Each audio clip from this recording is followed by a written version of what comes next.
Sequarius peninsulum amorum circumspice. If you seek a pleasant peninsula, look about you. This is Michigan's state motto, and it goes a long way to explaining why car ferries have had such a big impact on Michigan's railroad history.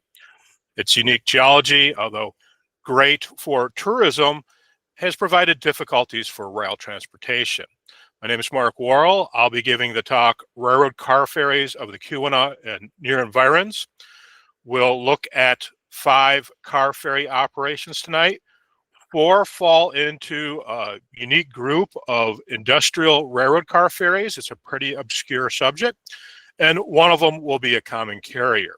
On the title slide here, this is probably the most well-known of the industrial railroad car ferries, and that's the the Hebard and Sons operation, and we'll look at that in much more detail in a few moments.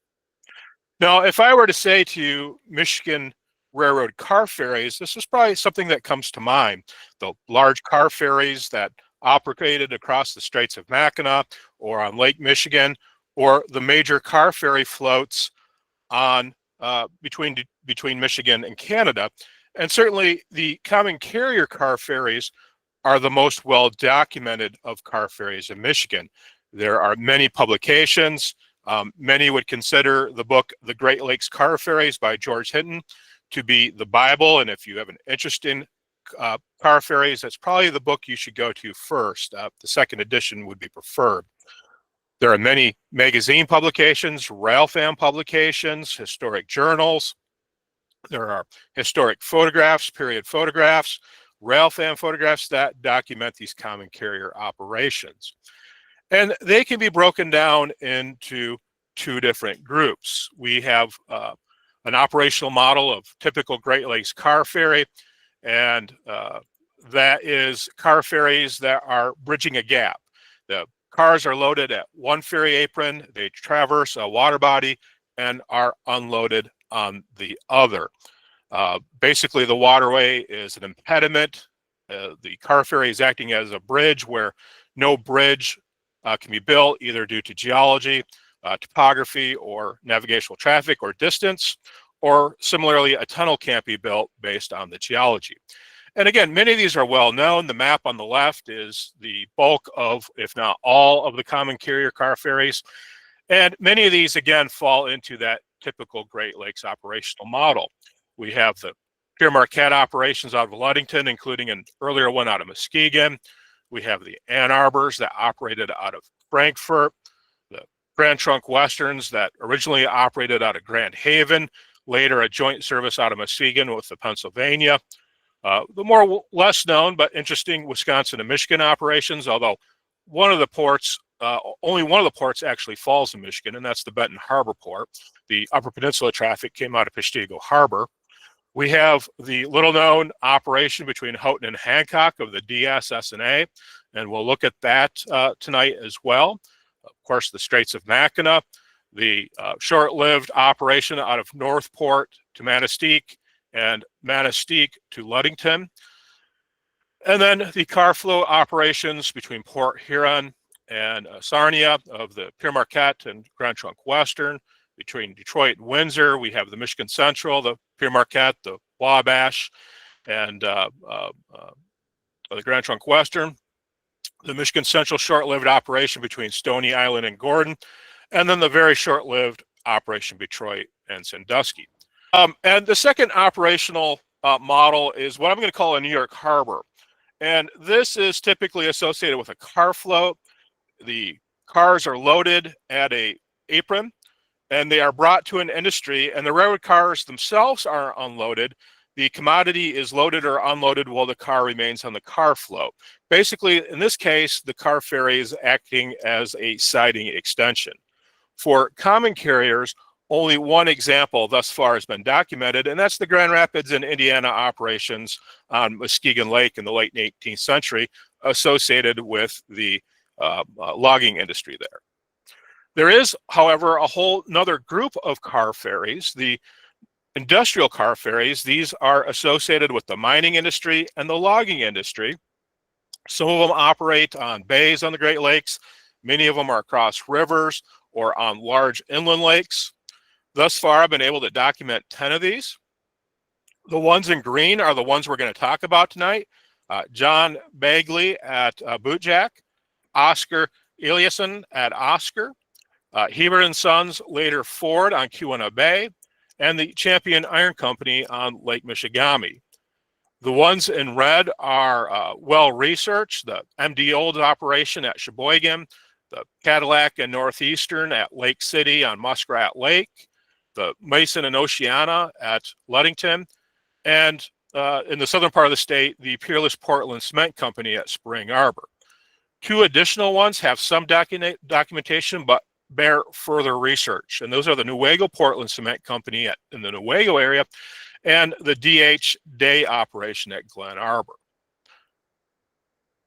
Now, many of you have probably never heard of our industrial car ferries in this state, and they are quite difficult to research. There's a lot of data gaps for these reasons. In the 19th century, operations can be quite fleeting in nature. One of them operated for less than a month.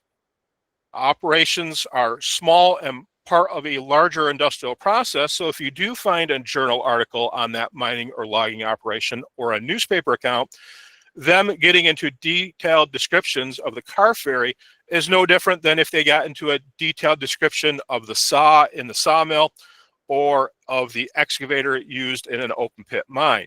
It's simply not going to be well discussed. They might allude to it, they might briefly mention to it, but they're not going to get into a lot of details. A number of these, when they were operating, were in remote, unpopulated, or low populated areas of the state, meaning there's not going to be photographers present, there's not going to be newspapers, and if there are newspapers, it was probably a boomtown and that newspaper has not been preserved. My experience is that the 19th century operations are not photographed. This is before the boom of the real photo postcard and photography exploded in the country around 1901. And if they do exist, again, my experience is that they are likely misidentified. Due to the industrial nature of these railroads, they don't have the same level of regulation as a common carrier, and thus that historical paperwork, that regulatory paperwork doesn't exist, again, leading to additional data gaps. The information that we do have on these obscure car ferries comes from period newspaper accounts, trade journals, and local histories. The first one we're going to look at does fall outside the Keweenaw, but it's the only other one in the Upper Peninsula, and I figure it's close enough to the Keweenaw that it bears describing tonight. And that's the Champion Iron Company operation on Lake Michigamme.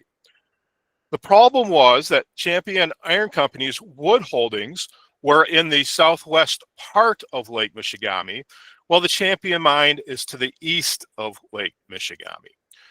This railroad map is the extent of railroads. Not all these railroads existed at the same time. Some of these are later. Some of these are earlier. In red is the route of the car ferry and the associated inclined railroad with the ferry operation. So the purpose of this railroad ferry operation was to supply cordwood to the Champion Iron Company. The ferry landing on the east, I'll sometimes call that the mine landing, is located about on the edge of the property of the state park. Either falls just within or just outside the state park. The south landing, which has not been fully defined, again, one of the data gaps, we know is located west of the dam in the southwest portion of the lake. The gauge is unknown, but from the mine ferry landing to the mine was either a funicular or a cable railroad. And this makes it quite unique in any kind of ferry operation, certainly in Michigan, perhaps the United States, if not the world. Not too many ferries were loaded or unloaded by a funicular or cable railroad. And I'll get into a minute why it's one or the other and why evidence exists of both those types of operation.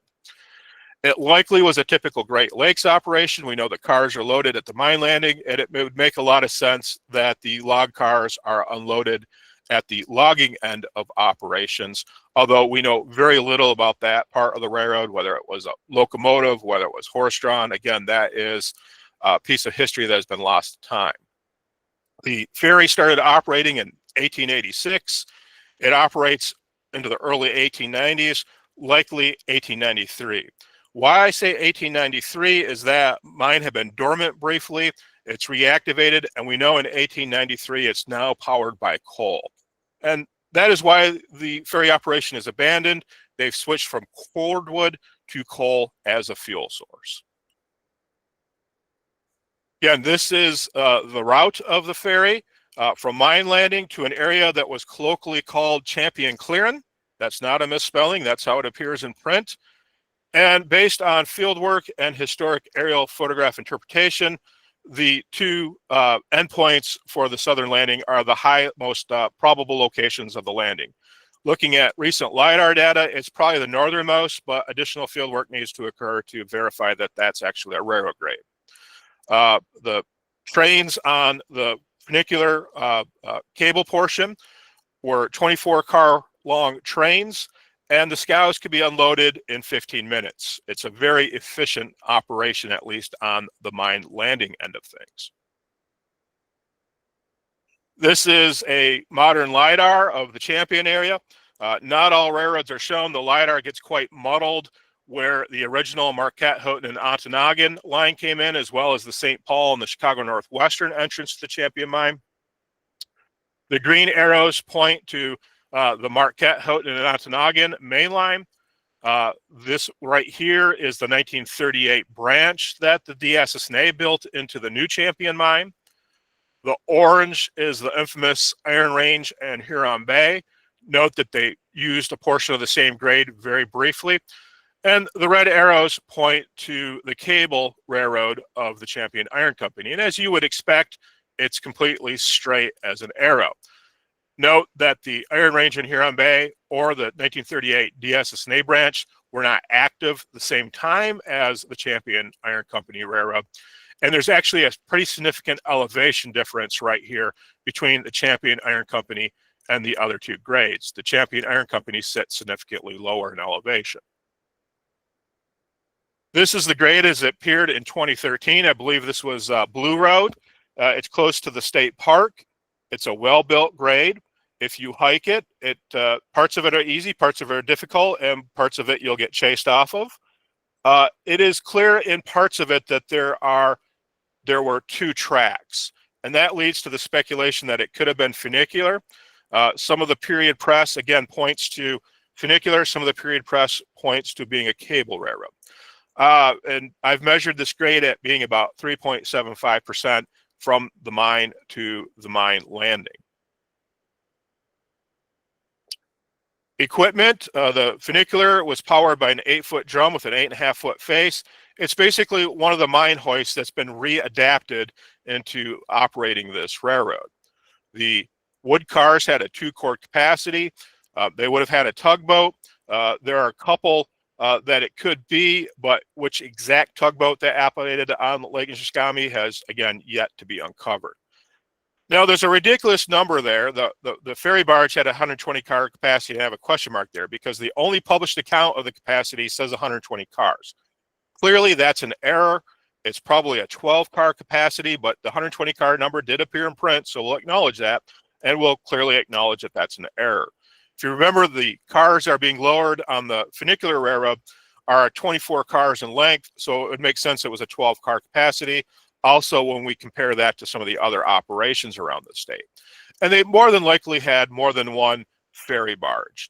These type of operations, again, with the other examples we look at, had multiple ferry barges. This is the only map that the railroad shows up on. This is an 1888 Sanborn. You can see it coming into the main engine house. The Champion Iron Company had one principal engine house that hoisted or supplied power to multiple shafts on a series of pulleys and cables. We see shaft number 5 closest to the powerhouse. It came in on a trestle, so it did not cross this DSSNA spur at grade. And again, we see one track, which would then suggest that it is a cable railroad. However, it would be logical that there was a marshaling yard someplace at the top of the hill where it could have gone a funicular railroad between the marshaling yard and the ferry landing, and a cable railroad between the marshaling yard and the principal engine house. Note that it came in at elevation, And this is a much later view. This would be a late 1900s, early 19-teens postcard. This is a B.H. Dingman card. He's a well-known photographer in northern Wisconsin, the Upper Peninsula. Very high quality work. The stone building is the same engine house. The corrugated iron building is a later addition, as well as the large smokestack. We still see shaft number 5 behind it. Now, if you remember that cable railroad came in at elevation, we do have this large opening up here, although circular does not seem to be logical for the entrance of the wood. But again, no known pictures or engravings exist of how it looked at the time. This is the ferry landing at the mine landing of the ferry. This is the ferry dock. We see the head frame gallows for leveling the apron. Again, this speaks to the difficulty in finding material. This was a cabinet card that was simply labeled as wood dock. So most people would have not known that it's a ferry landing. The date 1892 comes from other cabinet cards in this photographic series. This is a close-up. Again, it looks very familiar to other common carrier early ferry operations. Again, this was for leveling the ferry apron between the railroad and the ferry barge. This is a very low quality from the same series of the cabinet cards, but it is the only known photograph of the tug used. It appears that there is a ferry barge between the tug and the dock, and we see that head frame gallows, as well as what appears to be several of the wood cars here. Again, this is 1892. It could very well be out of service and dormant while the mine has been shut down. This is an enlargement off of that cabinet card. So again, I apologize for the quality, but again, it's just not common to find photographs of any of these operations. Notable events that occurred with the ferry operation. For Independence Day in 1886, the Champion Iron Company put their nautical fleet, as the Marquette paper described it, at the disposal of the towns of Champion and Michigamme to basically offer a harbor cruise around Lake Michigamme. Similarly, in August of 1889, Lake Michigamme was a very popular destination for picnics. It was a very popular destination for DSSNA company events. And in August 1889, the mechanical department of the DSSNA takes a harbor cruise using the tug and ferry barge around Lake Michigamme. The paper estimates the crowd at 600 employees and their families. The forest stands and staged cordwood seem to come under constant threat by forest fire in period newspaper accounts. And when the staged wood would come under threat, mining would cease at the Champion Iron Company. They would haul all the employees, including the miners, out to the wood landing and to what the newspapers describe as protect the staged wood. My guess is that they are more quickly moving the staged cordwood out of the area and out of risk. We have very little metrics for this, but the one metric that did appear in the papers that during the winter of 1887 to 1888, 13,000 cords of wood were harvested. That would be the same as 6,500 cars of wood that would have to be transported each way on the car ferry. So a very busy car ferry at one time. And there actually had been an earlier proposal for a car ferry on Lake Michigamme in the 1860s when the Marquette and Ontonagon was building west. They were going south of Lake Michigamme. The main line was going to go south from there and west to Ontonagon. They built a portion of that. At the same time, the Spur Mountain mine is being developed, and there was discussion of operating a car ferry to bring cars of iron ore from that mine to the existing line. That, of course, never occurred. The Marquette and Ontonagon builds west of Champion to Michigamme, ultimately on to Lance as the Marquette, Houghton, and Ontonagon, and Houghton. That meant that there was no need for their operation of a car ferry on Lake Michigamme. Next, we'll move on to the John Bagley Railroad. Now, I'm going to call it the John Bagley Railroad because that's the name that appears most common in local. Matter of fact, that's the only name that occurs in local coverage of the railroad. There are two other names that have become associated with this, and I'll get to that in just a moment. But the problem that John Bagley had, that is the winter of 1884-1885, he had logged thousands of cords of wood for Calumet and Hecla. He was a contractor for Calumet and Hecla to supply cordwood to Lake Linden as a power source. The area he's logging is inland of Bootjack. It's this red circle here, which is 12 miles as the crow flies to the Lake Linden mills, and it's through irregular terrain. So his answer is to develop a railroad car ferry. And this is an 1884 map of the area, and it shows kind of railroads are in their infant state. We only have the Marquette, Houghton, and Ontonagon into Houghton. We have the Mineral Range between Hancock and Calumet, the Hecla and Calumet, or the Hecla and Torch Lake between Calumet and the mills, and then the funicular railroads, the early railroads around Quincy and Franklin. So again, its purpose is to supply cordwood for the Calumet and Hecla. The ferry operated from the Bootjack area to the Lake Linden mill. It was a 36 or 3-foot gauge. Again, this is probably a Great Lakes operational model. We know the cars are loaded at Bootjack. It would make sense that the cars are unloaded at Lake Linden. With the volume of cordwood that was being delivered, the distance between the probable ferry landing locations and where the wood would be consumed, it just makes a lot of sense that the cars were unloaded. It was a brief operation. It lasted from 1885 into early 1886, so just a year and a half. The estimates by Calumet and Hecla in the newspapers were that this was going to be a 5-year operation. So John Bagley was very efficient. And again, its reason it's abandoned is that he completed his contract. He's done working for Calumet and Hecla. From here, he would move on to Menominee County with the Ingalls, White Rapids, and Northern. From there, he would ultimately end up out west on a railroad, owning and operating a railroad in the Tacoma area. There are two names that are affiliated with this, but again, none of these appear locally. One of them is the Portage Lake and Lake Superior. This appears in later publications, Who's Who in Railroading in North America, several editions when they're doing a biography on John Bagley. This is what they call the Bootjack operation. In 1886, his name appears with a railroad called the Lake Superior and Calumet, similarly with a kind of a directory of railroad officials. It uses that name, although that was probably published when he was transitioning from the operations in the Keweenaw to the operations in Menominee County. This is the route of the ferry from the mills through the Portage Lake Canal to the ferry landing. The Torch Lake Canal to the ferry landing. The ferry trip took about 45 minutes. The scows are listed as a capacity of 24 to 32 cars. The local newspapers give the impression that there are multiple ferry barges. And the trains from the landing into the woods were 16 cars in length.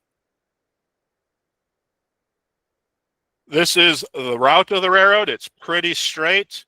The endpoint's a little bit ambiguous, have been out in the field, LIDAR, historic maps. This is generally where it's located. And there does appear to be a southern major branch, but again, there needs to be some additional field work to map that southern branch out. This is the grade as it appeared in 2013. This is between the ferry landing and Bagleyville. It's well defined. It's been used as a quad run, so it's well preserved, and it's quite apparent when you're standing on it that it was a narrow gauge operation. The equipment, they had a locomotive called the John Bagley. It was an 062 from Dixon. It was ordered and appears to be partially financed, if not completely financed, by the Calumet and Hecla. They received delivery of at least 100 Russell Wheel and Foundry cordwood cars. These were manufactured in Detroit, delivered by boat to Houghton, and then barged to the landing. The John Bagley, I should mention, came in from the south via the Chicago Northwestern, interchanged to the DSSNA, brought to Houghton, and barged to the ferry landing. The cordwood cars were delivered at 1.5 cord, and John Bagley modified them to be larger to hold 2 cord. We know at least one double truck was delivered to John Bagley, and this was to handle large sawwood. He owned the tug the Maytham to move the barges, and then again an unknown number of ferry barges. This is the builder's photo of the John Bagley, and I'd really like to thank Matt for this. Amazingly, he turned up a copy of this builder's photo and was generous enough to allow it to appear here and hopefully allow it to appear in a publication later. Quite an interesting locomotive. This locomotive traveled with John Bagley to his operation in Menominee County. This is the tug Maytham. It had a long career on the Keweenaw waterways.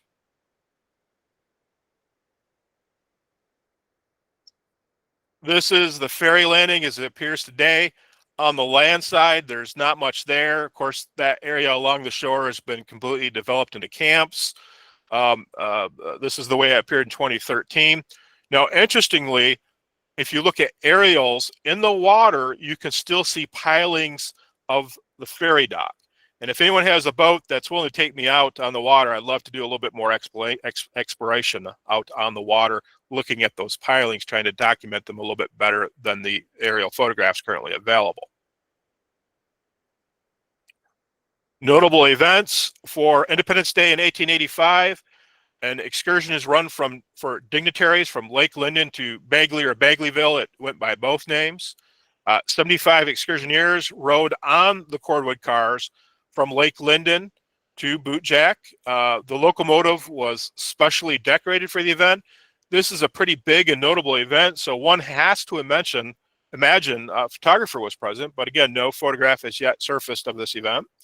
The train ride from the ferry landing to the settlement was only a few minutes, and Bagleyville was pretty sizable. It had 75 houses, it had a store, 2 hotels, and a population of around 300. There's nothing there today. Dinner was served at one of the hotels, and the newspaper correspondent describes cordwood piled sky high around the town. The last trains to operate on Bagley's railroad at Bootjack, as well as on the railroad car ferries, moved around 50 of the houses from Bagleyville to Lake Linden. They had been purchased by the Osceola Consolidated Mining Company. They were moved via rail cars onto the ferry, unloaded at Lake Linden, and then probably by horse to their new home. The next operation we're going to look at is the most obscure of all these. Is the least amount of documentation of any of these Keweenaw or Upper Peninsula car ferries, and that's the Oskar Eliassen operation at Oskar. It's going to sound very familiar. Oskar Eliassen is contracted by Kelly and Hepla to provide cordwood for the Lake Linden mill. He basically replaced John Bagley when John Bagley was done. Oskar is isolated from the rail network, far from any rail connection. Now, this is an 1897 map after the operations had ended, and I want to point out there's 2 docks here. Some modern historical publications both reference these as possibly being his dock. I would actually hypothesize that both of them were his docks, and I'll explain that more when we get to a LiDAR image. So again, its purpose is to supply cordwood for the Calumet and Hecla. The ferry operates from the Oskar area to the Lake Linden mill. Now, there is evidence that it was both 3-foot gauge, and there's evidence that it was standard gauge. Maybe it was both. Maybe it was at different gauges at different times. Again, much like the John Bagley Railroad, it's probably a typical Great Lakes operation. And this one lasted a little bit longer, from 1887 to 1893. And again, this car ferry is abandoned for the same reason as John Bagley. He completes his contract for the Calumet and Hecla. This would be the route of the ferry. It's quite long. It would have gone through the bridge at Houghton Hancock. For such a long running through highly populated areas, again, it's a surprise that no photographs have surfaced of this. This is a LiDAR of Oskar. The Portage Lake is the large flat feature to the right. We see the predominant geologic feature being Schlock Creek. We see some of the modern roads. So the southern area is one of the docks shown that is referenced in recent historical accounts as possibly being his dock. That's where Eliassen had his kilns for producing charcoal. The charcoal was for Calumet and Hecla as well. It was for the Lake Linden complex. And that was loaded directly onto a barge, had no rail involvement. So I am almost certain that that was one of his docks. Now, that northern dock, I want to call your attention to this bow-like feature that stands out. If you go and you stand at this intersection of the road and look to the right, you'll see a road. I honestly can't remember if it's a county road or a private road into a series of houses. And you look at it, and it could definitely be a grade. If you turn and look the opposite way to the west, there's no road.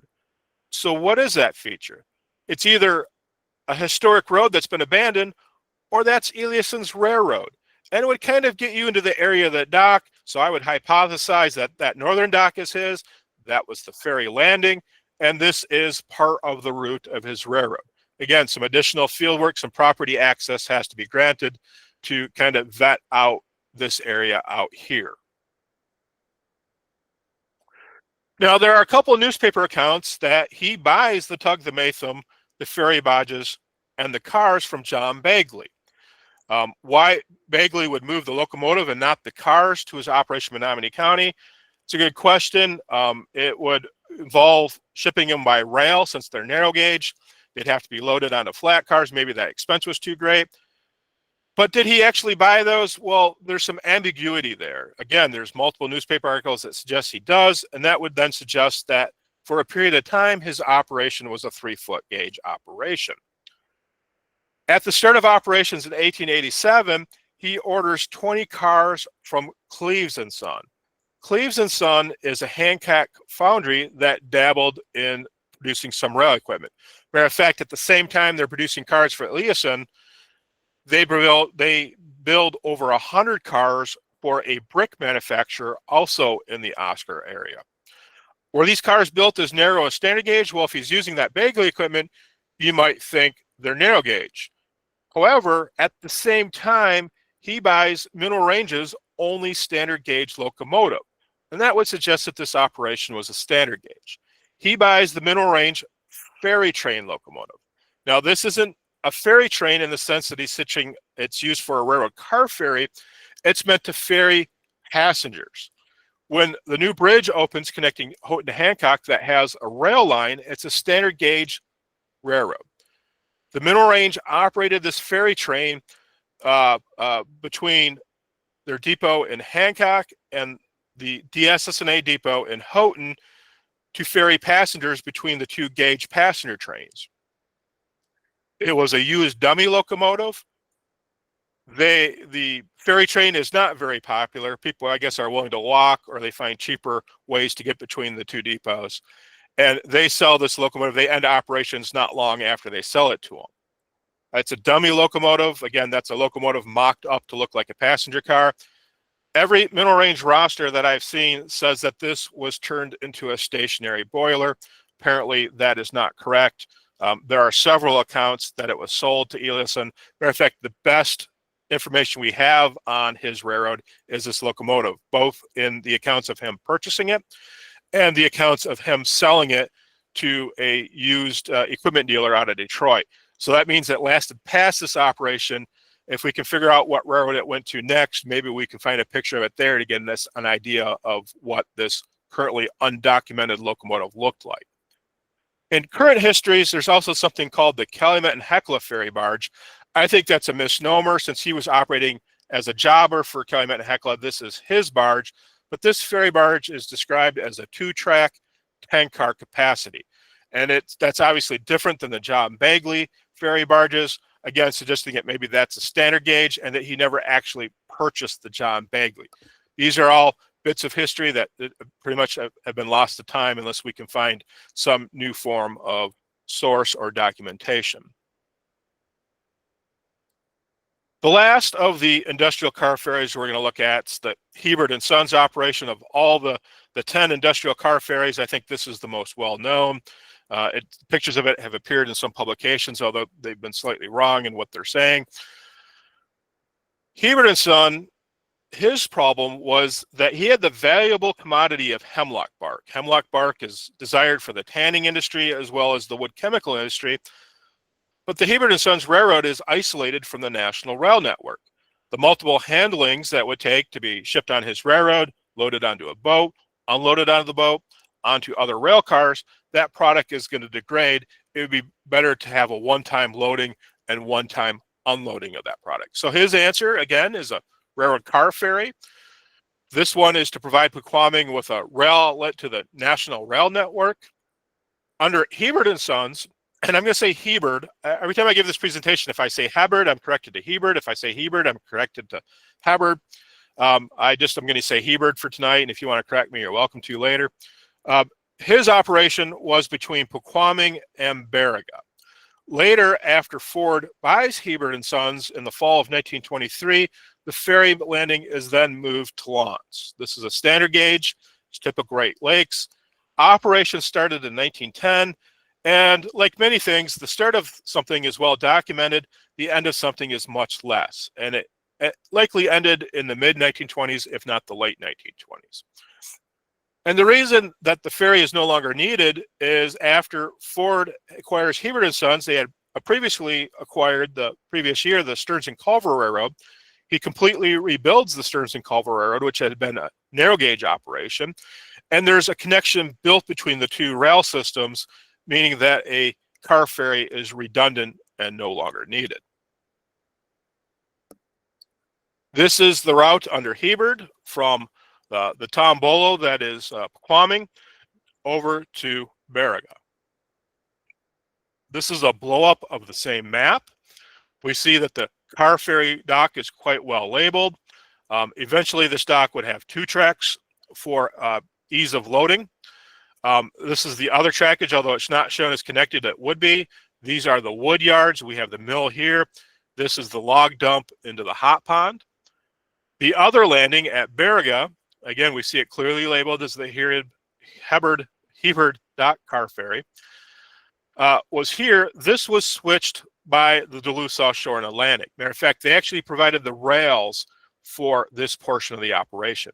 This was on the property of the Zenith Lumber Mill. That was kind of a short-lived logging operation that did not have much luck. They went out of bankruptcy in less than a decade. Their logging railroad actually left the DSSNA between Baraga and Lawrence, and they had a Shea locomotive as motive power, but that's a story for another day. And again, this was switched by the DSSNA. In 1910, the Hebard and Sons equipment, they had two locomotives, Baldwin 242Ts. They're actually fairly well photographed, so you can find photographic examples of those. They had 45 freight cars, two Clyde rapid log loaders, the tug, the J.C. Morse to move the ferry barge, and they just had one ferry barge, and they had a 6-car capacity. This is that log dump. It honestly has nothing to do with the ferry landing, but it's a nice picture of the rail operation, so we can see the locomotive in the background there. And this is the landing at Pequaming. We see a series of boxcars being unloaded from the car float. We see the tug, the J.C. Morse there in the background. Notable events. This tug and ferry operation was always the last boat to be operating on Keweenaw Bay at the end of navigable season. It would operate well into December. In 1912, which is described as the time as one of the best for the company, they shipped 2,500 cords of hemlock bark via the car ferry. By 1920, that number had doubled. We have good metrics for 1913 and 1915. The Lawrence Sentinel is an excellent source up until about the 1930s of logging, railroad, and mining operations around Keweenaw Bay. Excellent details and excellent metrics often provided, and that's where a lot of this data on this operation came from. But in 1913 and 1915, both of those years, the car ferry handled 350 cars of bark. In 1914, there's a little bit of an oops. The DSSNA gets a little aggressive switching cars, and they push a handful of cars into Keweenaw Bay. Now, interestingly, with as many details as the Lawrence Sentinel usually provides, there's no documentation that these cars were ever pulled back out, so maybe there's a diving opportunity for somebody. Well, in the fall of 1923, Ford Motor Company buys Hebard and Sons. They had already purchased Stearns and Culver, and they just dumped tons of money and resources into Lance and Pequaming. They completely rebuild the mills. They completely rebuild the railroads. They build a new railroad out of Lance to replace the historic Stearns and Culver leaving of Lance. And they don't even use their own people. They bring in the large national rail contractor, John Marsh, to complete those activities. They dump tons of money into both of these towns. We see a lot of social and economic improvements. Ford Motor Company had a very large and positive impact on these two towns. During the Ford operations, the mills would sometimes would only do hardwood and the other would only do softwood. And the ferry is then used by Ford to transfer logs to the appropriate mill. Right away, with a month after he acquires Hebard and Sons, a new ferry landing is built in Lance, and Barriga Landing is abandoned. It sits there. The DSSNA doesn't remove the rails until 1925. And again, now it's being used for the transport of logs. And in 1923, when the Pequaming mill is being upgraded and vastly improved, building supplies, train cars of building supplies are moved, cement, steel, structural steel, that kind of thing, are moved from Lance to Pequaming. In the 1923 season, the Ford Motor Company kind of pushes their luck, and they continue to operate into January. A lot of ice on the bay that January on Keweenaw Bay. The tug hits ice, and it almost sinks. They're able to make it to shore in time, but there's a large hole in the hull of the J.C. Morse. And newspapers stopped mentioning the car ferry after 1924. Whether that's the year it ceased operating, or the newspaper got tired of reporting on it, or it was just not seen as an interesting topic any longer. Again, that's unknown, but that's the last references we have are in 1924. This is the Lance complex. It's quite large. We see a few piles of lumber there awaiting shipment on lake boat or rail car. We see a lot of railroad activity on the right hand of this postcard. If you look carefully in front of these logging bogies, right here is the ferry apron next to this dock here. This dock was helped to use to station the ferry, and this is the actual ferry apron itself. A postcard taken from on Keweenaw Bay itself. That's the dock that was kind of used to help stabilize the ferry float. And we can see the counterweights for raising and lowering the apron behind it. Now, the next operation we're going to look at is the only common carrier car ferry to operate in the Keweenaw.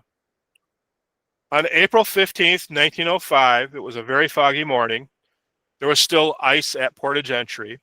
Only one or two boats had used the Keweenaw waterway that year. The northern wave coming from Duluth is approaching the bridge. The captain of the northern wave signals 4 blasts for the bridge to open. Unfortunately, bridge engineer Hardman heard 3 blasts, which he assumed that meant the boat was going to the Ross and Liebland dock, which was part of the Copper Range docks right next to the bridge on the Houghton side.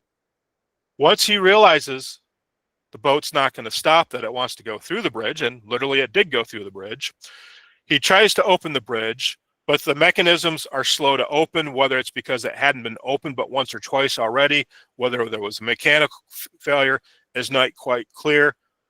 Ultimately, we end up with this disaster. So the problem for the DSSNA is the northern wave has taken out the rail connection between Houghton and Hancock. Hancock to Calumet and points north are now isolated from the National Rail Network. It's an island again. The bridge is jointly owned by the Copper Range, Houghton County, and the DSSNA. The DSSNA and the Copper Range, as well as the Houghton County Traction Company, use the bridge. Now, amazingly, there wasn't any wagons, but there were pedestrians on the bridge at the time of the collision. Either they were on the approaches that weren't part of the collapsed portion, or they were on that collapsed portion but were uninjured. There are no casualties described. Even the bridge engineer, who's build operational buildings on top of it, came through unscathed.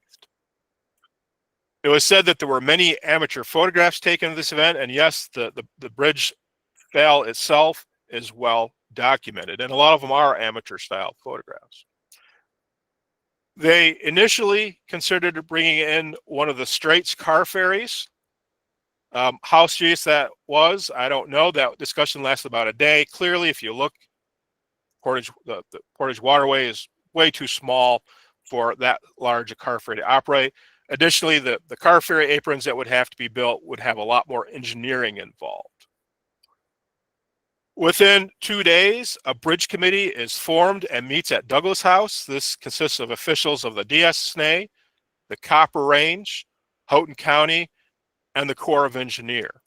They decide on a course to prepare a bid package and that a new bridge will have to be built. The Copper Range and Houghton County waive their rights to the existing bridge. The Army Corps of Engineers asks the DSNA what their plan is. Are they going to waive the rights and force the federal government to clear it, or will they clear it themselves? The DSNA retains their rights and clears the wreckage themselves. Also within 2 days, a pontoon bridge using the existing portions of the bridge is constructed to connect the two land masses.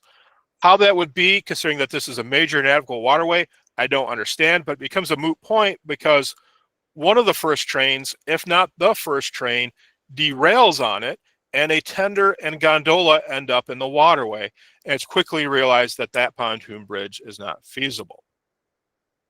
So they land on operating a railroad car ferry as an answer to this engineering disaster. This is the Northern Wave. It came through pretty much unscathed. Matter of fact, the next day it continues on its journey. So the purpose of this car ferry, again, is probably unique, certainly unique in Michigan, if not unique nationally. This is an answer to an engineering disaster. The car ferry operated from a landing near the freight depot to a landing at the Lake Superior Smelting Company docks. It was, of course, standard gauge. It's typical Great Lakes. The first day of operation of the railroad car ferry is April 24th.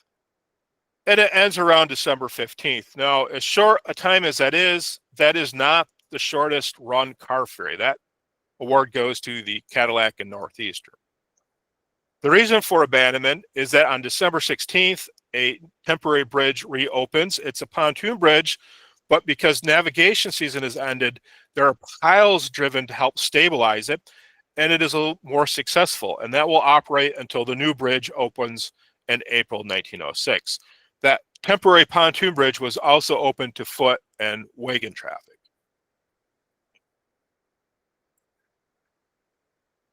This is a map of the ferry route. Again, from near the freight house here, that's probably pretty close to where that ferry landing was, to somewhere in the docks of the Lake Superior Smelter Company. For some reason, I'm drawn to that little indentation. Now, initially, there's discussion of the Copper Range operating their own railroad car ferry, but they deem it as unfeasible, and instead they will just interchange freight cars to the DSSNA.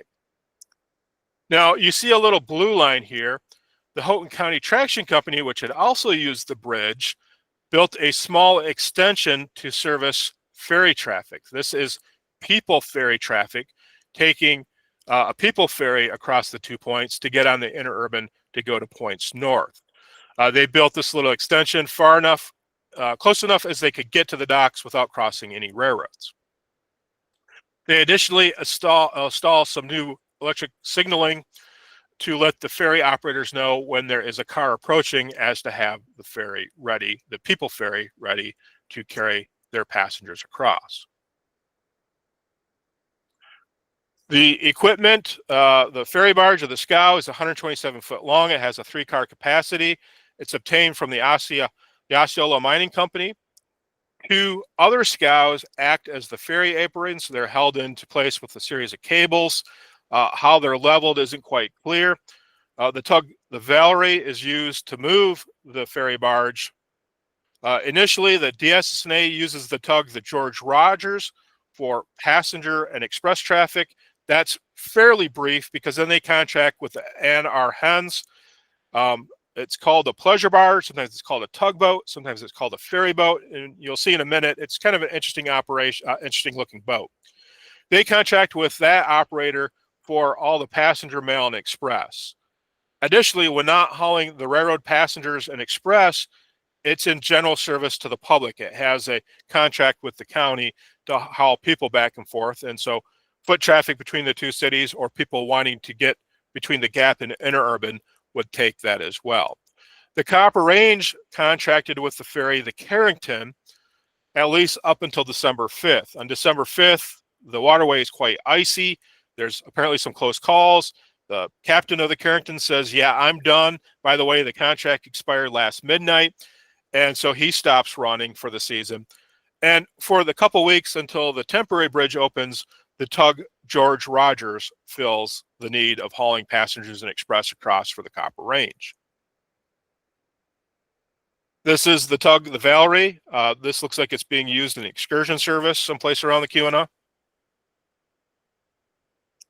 Now, amazingly, for the period that this operated, I have yet to find a photograph of it. I've been through the Tech archives.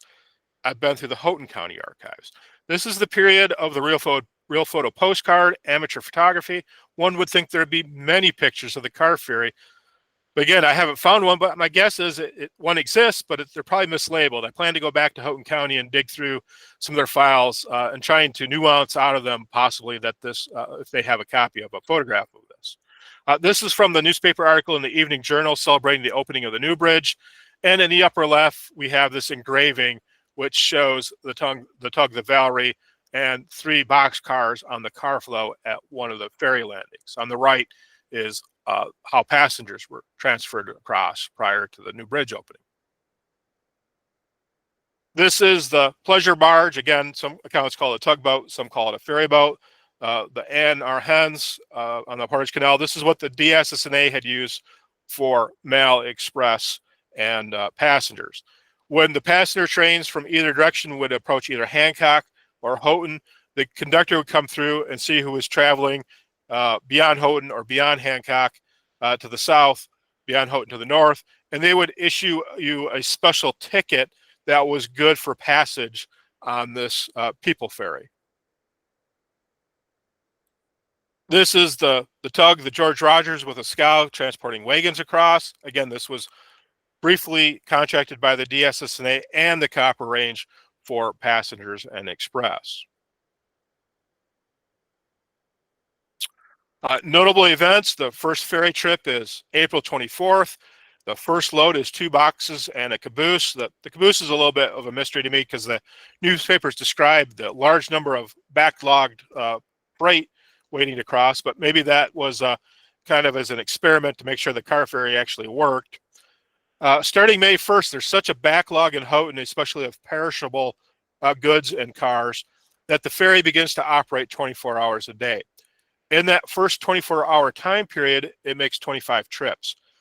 That 24-hour day operation probably lasted only until the backlog of cars was alleviated. On May 20th, up to that point, freight cars had gone across, a few passenger cars, some St. Paul cars had gotten stranded on the Hancock side that the St. Paul wanted back. Those have been carried across, but on May 20th, they haul locomotives for the first time across on the car ferry. Locomotive 61 goes from Houghton to Hancock, and 111 from Hancock to Houghton. Whether this is the only time locomotives went across, I don't know. This is the only time that's documented in the papers that locomotives were hauled. On July 20th, there's a mishap. Either a car derails and collapses the ferry approach, or the ferry approach collapses and a car derails. A boxcar is left hanging over. A truck falls off. They spend a day trying to find it. They don't actually recover it, if I interpret the newspaper articles correctly. So there might be a diving opportunity for someone there. As a result, both ferry approaches are rebuilt to better standards. By November 23rd, a local railroad official estimates that 25,000 cars have been carried on the car ferry. Is that an accurate number? I have no idea, but that's the number that was given by a local official, and that would amount to over 8,300 ferry trips. So on June 13th, the contract to build a new bridge is given to the Wisconsin Bridge and Iron Company. It's estimated at around $71,000. The car ferry operates till around December 15th, because on December 16th, that temporary pontoon bridge opens, and it's used by both the DSNA and the Copper Range. And on April 8th, 1906, the new bridge opens. The bridge you see here, this is a photograph from the Copper Range yards. So in less than a year, a bridge is designed, contract is awarded, and a bridge is built. Pretty amazing. The last part is in August of 1906, the interlocking system that had been destroyed on the previous bridge is put back into operation. Thank you for listening tonight. I'd like to give special thanks to a number of people. Sadly, a number of them are deceased now. Matt for providing that wonderful photo of the John Bagley. My dad went out in the field with me many times to do this mapping. We spent a lot of time in archives together looking for information on these operations. One of my mentors, Carl Bajema, the great logging railroad historian, we traded a lot of information on these operations. Michigan's preeminent historian, railroad historian, Don Meitz, the late Don Meitz, again, one of my mentors who was a sounding board for a lot of this information. And the original research was partially financed by the Richard C. Overton Committee via grant. And that's me out mapping the Bagley grid in 2013.